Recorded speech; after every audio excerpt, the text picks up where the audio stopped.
Hey guys, welcome back. Sorry for the small break, Christmas was busier than I thought it would be. Anyways, this will be part 4 to What If Izuku Was a Former Mercenary. Chapters 7 and 8. Enjoy. Why don't you escort me to the gardens, Lord Izuku? Momo suggested. She somehow managed to make it sound like a request, even a pleasant one, but the look in her eyes was steely and gray. Izuku knew better than to decline. By all means, Lady Yaoyorozu, he said softly. Accepting the offered hand, he allowed Momo to twine their arms together, her long, slender fingers lacing into his gloved ones. She was a tall woman, slightly taller even than Shoko, so it was quite easy for her, despite Izuku's own height. They made their way briskly through the winding corridors of the Ida mansion, past the feast halls and drunken partying, to the gardens, where many of those who had eaten their fill were taking a reprieve from the noise and bustle of the main hall. The Ida Gardens were, like all noble estates, beautiful tapestries of immaculately maintained hedges and flower beds and winding vines, with long paths and ponds and lawns of cool, fresh grass. It was along one of these paths that Izuku and Momo walked down, arm in arm. In reality, of course, Momo was setting the pace. It was all Izuku could do to keep up with her as she strode, straight-backed and stiff, past a lawn where a group of young noblewomen in beautiful gowns and elaborate hair, perhaps ranging from 15 to 25 in age, were sitting on benches and in the grass, huddled in a group and giggling about something or other. Izuku felt their eyes rake over him and Momo as they passed, like searchlights passing across a ship. He shivered a little under those gazes. A few were intrigued, a few more wary, but most were disturbingly hungry, especially in the way they looked at him. He turned back to Momo, and noticed an odd look in her eyes. A moment later, he realized what it was. She'd been watching him, seeing how he'd react. Without breaking stride, Izuku spoke. "You chose this path on purpose, didn't you?" he asked, his tone mild and pleasant. "You wanted them to see us." Momo raised an eyebrow. "Whatever makes you think that," she replied. Izuku's expression didn't change as he simply asked, "Am I wrong, Lady Momo?" Momo was silent for a moment as they continued, making a lazy course back around the far side of the lawn before vanishing from the women's line of sight behind a hedge. Only then did she answer, "Very astute of you, Lord Izuku. I was parading you around, just a little." Izuku tilted his head towards her. They were moving more slowly now, beneath weeping willow trees at the edge of a pristine pond.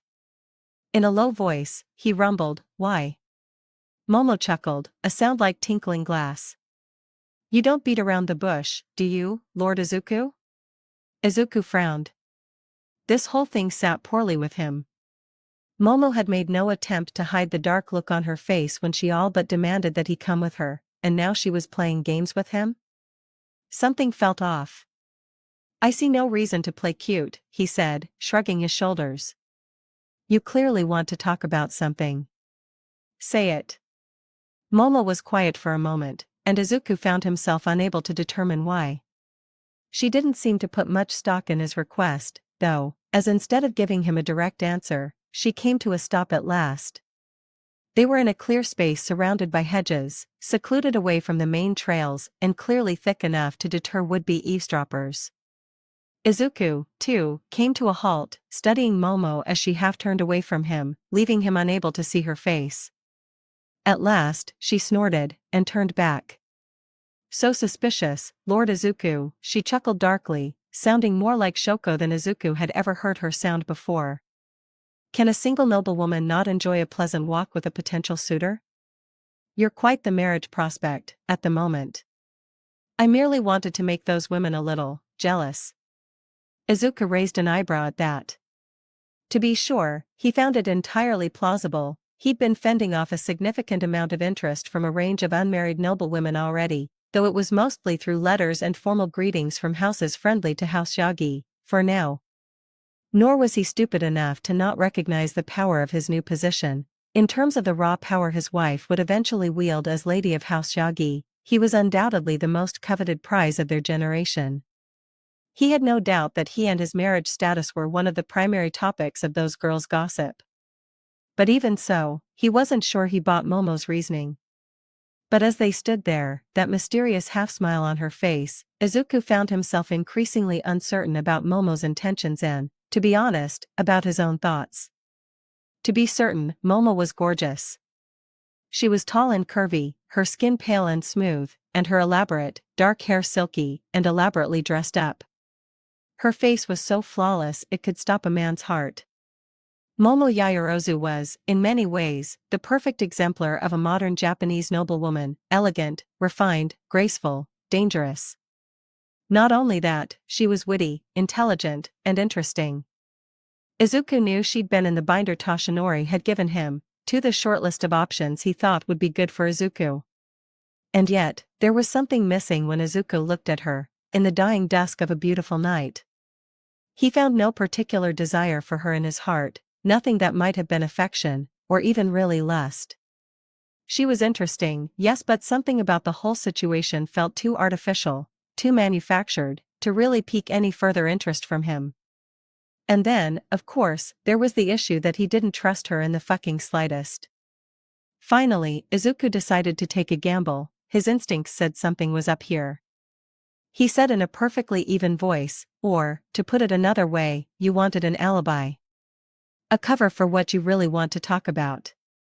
Momo's expression froze for half a second. Then, she blinked slowly, and sighed.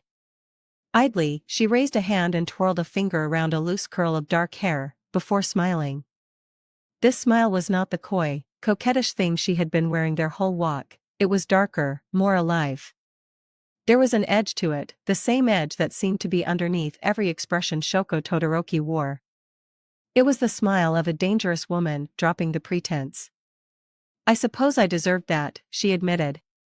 I should have realized. You've proven yourself more than perceptive enough to see through my excuses, Lord Izuku. I apologize. Izuku kept his face even and neutral. Apology accepted, he replied, a dry undercurrent in his voice. Provided, of course, that you actually explain why you dragged me out here. Momo nodded. Fair enough, she agreed. Any trace of humor vanished from her expression. I brought you out here to give you a warning. The temperature seemed to drop around Izuku. Momo made no motion or sound that could be perceived as threatening, but his voice was still deadly calm as he tilted his head and asked, what kind of warning? Momo's only response to the casual danger in Izuku's voice was rolling her eyes. Not a threat, if that's what you're wondering, she replied. I'm trying to keep you from getting hurt. Hurt by what? Izuku asked, warming up again, ever so slightly. By Lady Shoko, Momo said, deadly serious. You have no idea how dangerous your situation is, right now. Izuku raised an eyebrow. Really? Enlighten me, then. Momo nodded gravely. She seemed on edge, looking over her shoulder every few seconds. Despite their seclusion, Izuku wondered what possible reason she had for being so jumpy. Was she really that scared of being discovered by Shoko? Tell me, Lord Izuku, she said. How much do you really know about Lady Shoko? Izuku blinked. For a moment, he was silent, considering. Then, he replied, I know that every noble in Japan is scared of her. Do you know why that is? Momo pressed. She remained deadly serious, her voice dangerously soft. Izuku fell silent. At last, he sighed, an admission so obvious he didn't need to say a word. Momo sighed. Very well, I suppose I'll give you a history lesson, she said. Tell me, are you familiar with what house wars are? Izuku thought for a moment. The term was somewhat familiar, and he knew the phenomenon. It didn't require any great explanation, or insight, to understand. The nobles of Japan were a proud, arrogant lot, and they controlled houses that were as much economic, political, and military organizations as anything. Every house had a private army, their house guard. These ranged from a team of a few hired bodyguards to loosely organized militias, to elite, highly trained paramilitaries better equipped than Japan's actual self-defense forces. With the weakened rump of the old pre-quirk government only existing to confirm and protect noble interests, There was essentially no law or superior force to stop interhouse conflicts from escalating beyond all control, which they did often enough to justify those house guards. Well enough, he replied. Momo nodded. Still speaking in an urgent, low voice, she said, the last significant house war was 3 years ago, now? You wouldn't have heard about it, in America, but it was bad. How bad? Izuku asked, still unsure where this was going. Momo pursed her lips. It was between two decent-sized, but otherwise fairly unremarkable houses, House Shishikura and House Shindo, she began. Their heirs were both young men, and they got into an argument at a feast, like this one. Things escalated. Izuku blinked. An argument turned into a war, he asked incredulously. Momo nodded gravely. It shouldn't have, she said. There are other mechanisms for resolving disputes, formal duels with rules of engagement, restitution for insult or injury, things like that, but neither house was willing to use them. These houses had something of an old rivalry, and it flared up again, so bad that nothing could cool it off. Insults turned to threats, threats became action, and before anyone could intervene, House Shishikura and House Shindo wiped each other out. They slaughtered each other to the last man, and leveled half of Osaka besides. Izuku's eyes went wide, and he felt a chill pass over his skin. God, he breathed. It was that violent? Yes, Momo answered. They only ever found pieces of Shishikura's heir. And, in case you're wondering how this is relevant, Lady Shoko is the one who caused it. Izuku's expression did all the talking he needed to do. In the shocked silence that followed, Momo continued, Shindo and Shishikura's heirs had both set their sights on marrying her. She didn't particularly dislike either of them. Shindo in particular was a fairly decent man, all things considered, but she decided she had no interest in either of them. So she started setting them against one another, and just fed the fire until it exploded. Izuku considered this. Skeptically, he asked, surely, it was more complicated than that, right? Momo snorted ruefully, shaking her head. She did it easily, she replied. I watched her do it. You've seen her talk. You know how powerful her words can be. Izuku nodded slowly, saying nothing. Imagine her riling up a pair of arrogant young noblemen and setting them against each other, egging them on with promises and suggestions, until one of them gets hurt, Momo said quietly, her voice weaving a terrible, deadly picture. Then, feeding their father's paranoia and mistrust with quiet, subtle words, winding them up until they're convinced that they will be destroyed by their most hated rival, that the only way to protect their houses is to strike first. A few words here, a suggestion there, a conversation there, and now she's started a full-scale war. All while pretending she's just a bystander. She publicly mourned them. All while House Todoroki took over the majority of both houses' assets, of course. Izuku hadn't felt a chill this strong in years. Jesus Christ, he muttered, shaking his head. Momo nodded again. Yeah, she agreed. Don't let the facade she wears fool you, and that's what the woman you've met is, the mask she likes to wear. She likes to pretend she's just another noble woman, but in truth, she is, without a doubt, the single most terrifying person I've ever met. Izuku said nothing for a long moment, thinking things over. Momo's story was chilling, no doubt.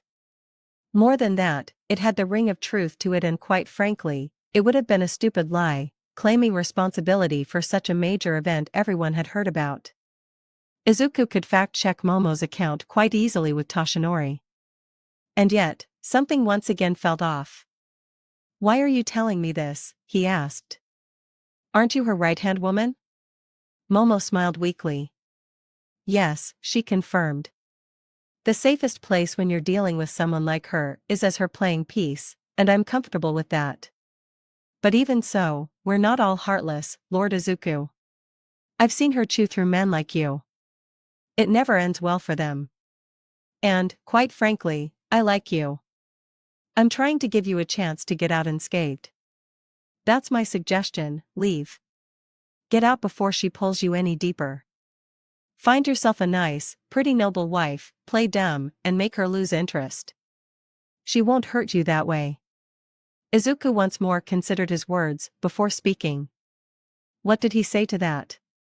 What did he make of the odd feeling in his chest, the distinct impression that Momo was still hiding something from him? Before he could decide, Momo sighed. Izuku got the feeling she'd been waiting for something, some answer, but had finally given up. That's all I had to say, she replied, sounding almost disappointed. I suppose I'll take my leave now, Lord Izuku. That managed to make Izuku refocus. Allow me to escort you back to the hall, at least, he offered. Momo nodded her assent, and she once more took his arm as they made their way back through the gardens. The noble women on the lawn once more whispered eagerly to each other at the sight of them. Some seemed approving, while others were, as Momo had predicted, visibly jealous. Izuku barely noticed any of it, even as they approached the entrance to the hall. He was still lost in thought, trying to make sense of the strangeness of their conversation. What about it was throwing him off so much? He never did put a finger on what exactly it was. But suddenly, a thought came to him, and he very nearly pulled to a stop mid-stride. Surely it was impossible.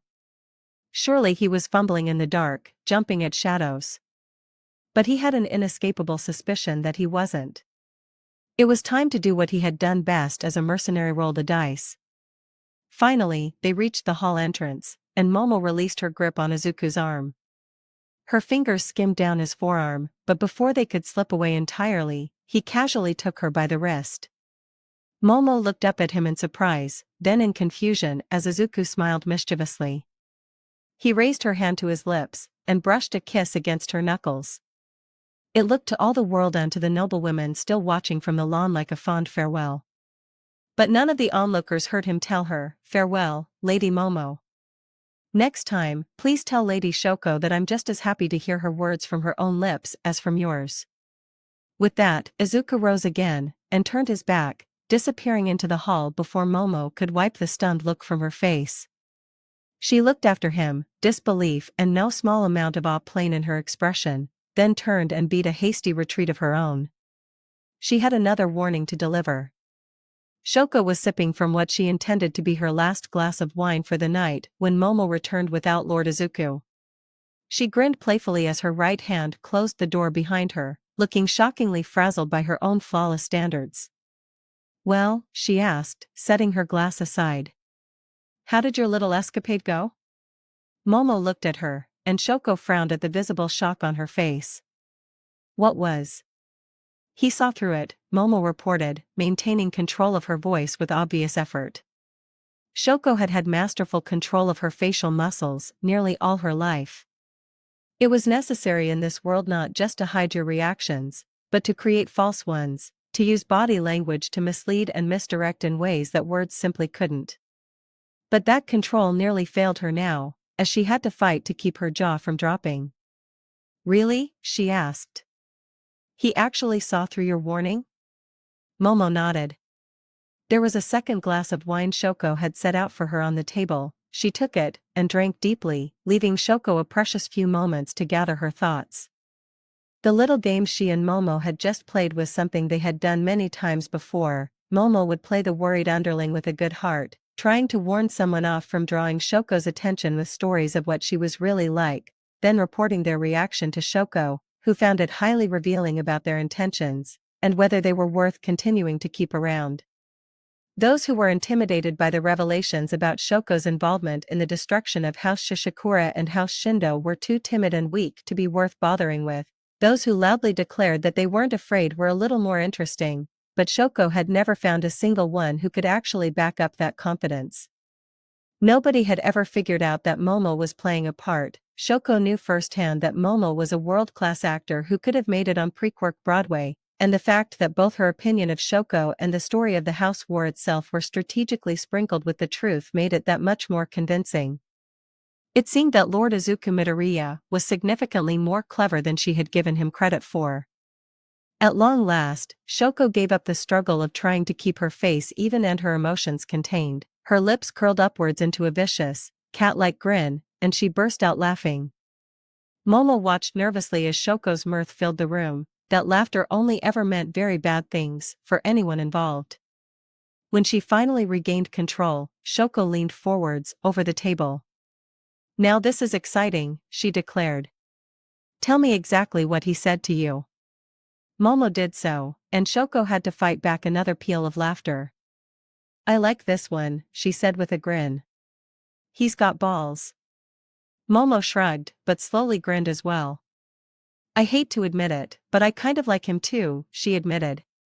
That made Shoko grin all over again. "Now that's a first," she said. "Although, judging by the rumors that are probably already swirling, you've got your hooks into him before I do." Momo's smile stiffened a little.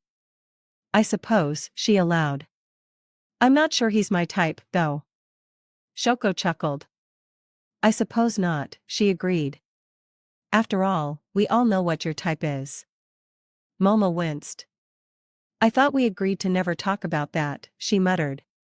"Oh, please," Shoko scoffed. "I agreed to never talk about it in front of other people. But I'm going to make fun of you for it forever." After all, who thought elegant, refined, polite little Momo Yaoyorozu would be into dash? Momo coughed loudly and pointedly to interrupt her. "Need I remind you, Lady Shoko," she replied formally, though a grin was teasing at the corner of her mouth, "that I also know what you're into? We're both rather deviant, here." Shoko's grin never wavered. "Ah, but you see," she shot back, "the key difference is that you're shy about it." "I'm not." Momo laughed, conceding the point with a wave. Before she could respond, though, there was the sound of shouting from the main feast hall below. Shoko hopped to her feet smoothly, and reached the balcony in seconds.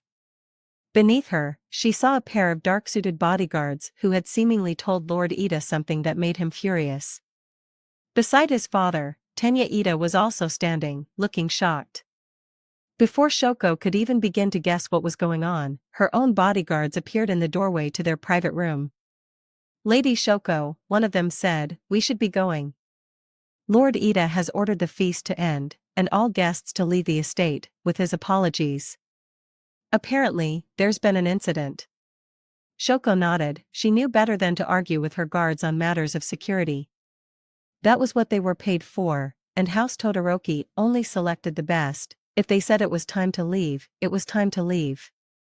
Still, her curiosity refused to let the matter go entirely, even as she nodded farewell to Momo, whose guard had also come to collect his charge. "What sort of incident?" she asked the guard who had spoken, her mind racing. He told her. Her eyes went wide. 15 minutes earlier, northern Japan. Kana shivered as the wind picked up. Even with the camouflage netting and blankets wrapped around her, her position attached to the side of a steep, stony mountainside above a narrow valley and a winding train track was utterly exposed to the elements, and it was not warm up here. If she was the sort to have second thoughts, she might have had them then, dangling above a 1,000-foot drop, held in place only by a few straps anchored to pitons driven into the rock. But she'd made her decision, and she was going to stick with it. The temporary discomfort of an afternoon spent freezing halfway up a mountain was nothing, compared to her goal. The radio at her belt squawked, jolting her from her thoughts. Without removing her eye from her arm rifle sight, Kana turned it on. "How's it looking up there, Nagant?" Dobby asked. "Same as it did 2 hours ago," she grunted. "Why did you have us set up so early, again?" Dobby sighed. "Sorry about that, but House Ida sometimes runs the trains offset of their schedule by a few hours for security reasons," he said, offering no explanation for how he'd gotten that information, as usual. "We don't want to miss our opportunity." "Fair enough, I guess," Kana muttered. "Just tell me I can get down off this stupid mountain soon." There was a pause, and then Dobby's voice filled the speaker again. "Well, Nagant, seems like your wish has been answered," he said gleefully. "Our lookout just spotted the train on approach, ETA 30 seconds. You're up. Don't miss." Kana allowed herself a small grin, just for a moment. She could hear the train in the distance now, the sound echoing off the walls of the sharp valley and filling her ears. This wasn't any ordinary passenger train, it was one of House Ida's max security transport runs. The Ida family had become obscenely rich off of a transportation empire, they owned shipping conglomerates, trucking companies, logistics hubs of every kind and capability. Most of all, though, they were rail barons. Just about all of Japan's famed pre-quirk rail infrastructure survived, in one form or another, but it had been taken over years ago by House Ida, as part of the general conquest of the Japanese state and economy by noble houses that divvied up the spoils of society like parasites. Most citizens never noticed the difference. The trains still ran on time, still went to the same places, were even staffed by the same people. But behind the scenes, the Idas did things like this. For those who were in possession of goods too valuable to risk on an ordinary cargo train, or for those who wanted extra discretion, high security, high-speed trains were constantly running in the off hours, when nobody would notice their movements across Japan. The thing was, these transports were protected as much by practicality as by the armed guards they always carried. Robbing a train, particularly one in motion, was hard work, and it required enormous manpower to pull off. Any group large and organized enough to actually pull off a heist almost always had much more lucrative, and less dangerous, criminal opportunities available to them. There was simply no reason to rob this train if all you were after was the money. But of course, Dobby and his crew weren't after the money. To be sure, they were going to take everything on this train that wasn't nailed down. The money would keep the small army of low-grade thugs and local criminals currently hidden from view down in the valley below the train tracks very happy, and finance their ongoing operations. But the thing they were after was the reputation damage.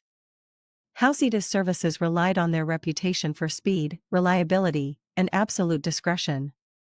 Disrupt that, say, by ambushing and robbing a train full of irreplaceable artworks, valuable goods, and documents and secrets that somebody was willing to pay exorbitantly to ensure nobody ever saw, and their business would dry up. The only way they could possibly survive such a blow to their honor would be swift and furious violence, hunting down the culprits as fast as humanly possible. A problem for a criminal gang out to make a quick buck without getting shot by elite house guard troops. But if another great house could be framed somehow. Well, it had been a few years since a house war. The train came screaming around the bend, and into Kana's vision. It moved far too fast to draw a decent bead on, but she wasn't aiming for the train. Several hours earlier, Dobby had had his men position a small, innocuous-looking box between two of the ties of the track. It was that box that Kana put in her crosshairs, held steady on, and shot while dangling from the side of a mountain 1,000 feet up, being blown by crosswinds and shivering to her bones. It felt good to be the best. The box, which was obviously packed to the gills with military-grade explosives. What mercenary left their house without a box packed to the gills with military-grade explosives? Erupted in a gout of fire and twisted metal just as the train crossed it. The result was instant. The engine of the train jumped the tracks at several hundred miles per hour, ripping every car behind it along with it as it went screaming down the gully on the outside of the bend in the tracks, sending showers of sparks as high as a building. It was an oddly magnificent sight. In a horrific way, it took less than 20 seconds for dozens of men to die without ever understanding what was happening, as the train jackknifed into the walls of the valley and tumbled across the slope onto lower ground. The forward cars of the train were smashed to bits, their contents spilling out across the uneven ground. The cars further back had a landing cushioned somewhat by the sacrifices of their comrades, and men staggered out of them, wounded and bleeding but raising their guns all the same. Even at this point, they knew they were under attack. It didn't do them much good, as seemingly every bush and bit of scrub had vomited forth a man with a gun or minor quirk, a hail of fire taking the surviving train guards as they tried to defend themselves. Flashes of fire and tremors heralded Dobby, Rappa, and Maruko's parts in the fight, which was so brief and one-sided that Kana didn't even bother taking part.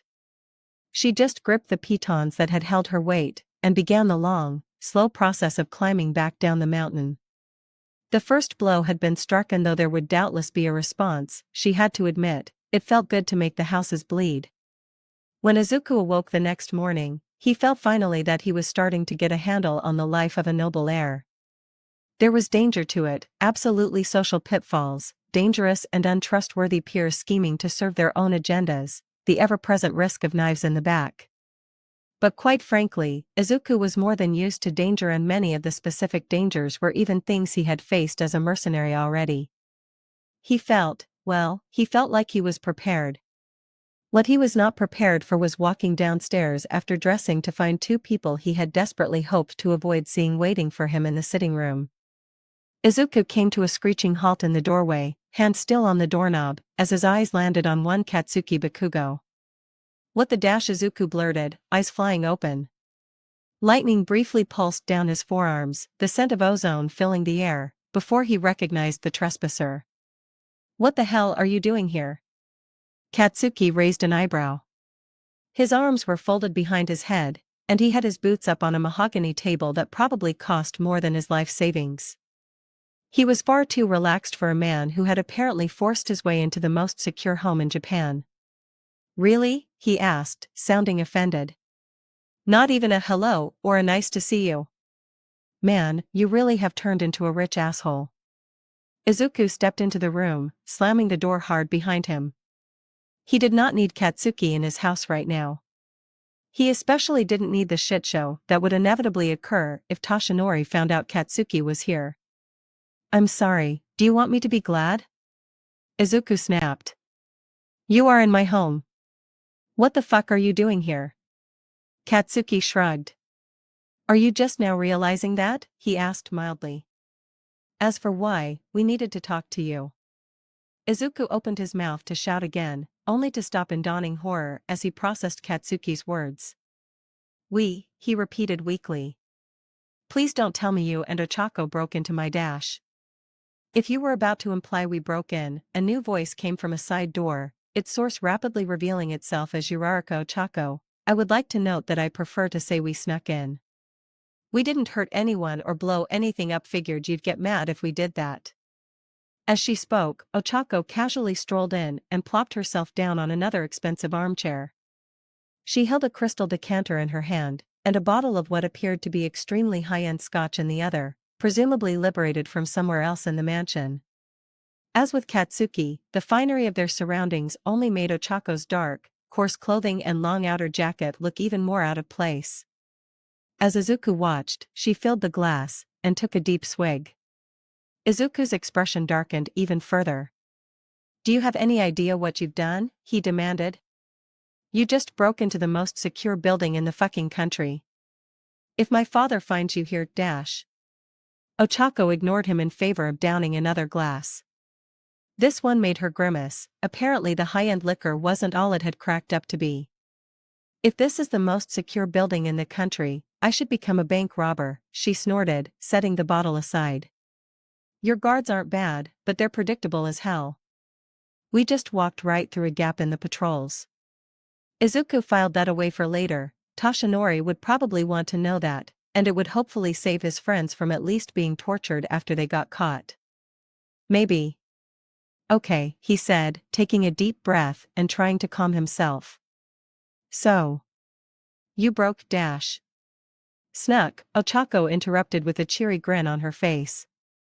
Broke into my home, Izuku repeated, expression hard and unyielding. And now you're sitting in a room worth more money than any of us have ever seen in our lives, bragging about how you probably put yourselves on a very short hit list, and you still won't tell me why you're here. Katsuki frowned. Pretty sure I did just tell you, he shot back.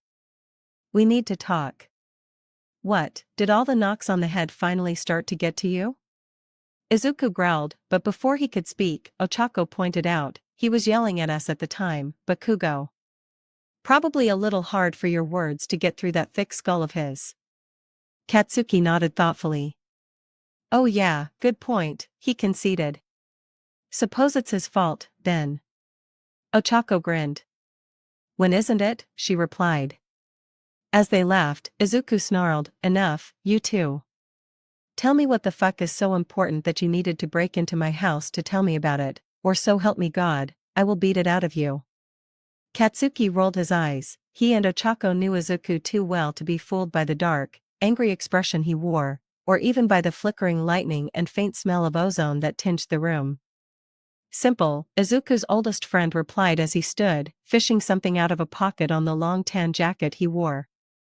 This. Withdrawing a round but oddly misshapen object, Katsuki held it between his fingers for a moment before flicking it over to Izuku. who caught it almost without realizing he had. He felt the texture in his hands, and instantly knew what it was. The flattened, mangled remains of a bullet. Frowning, Izuku demanded, "Where the hell did you get this?" Sitting back down, Katsuki put his feet back.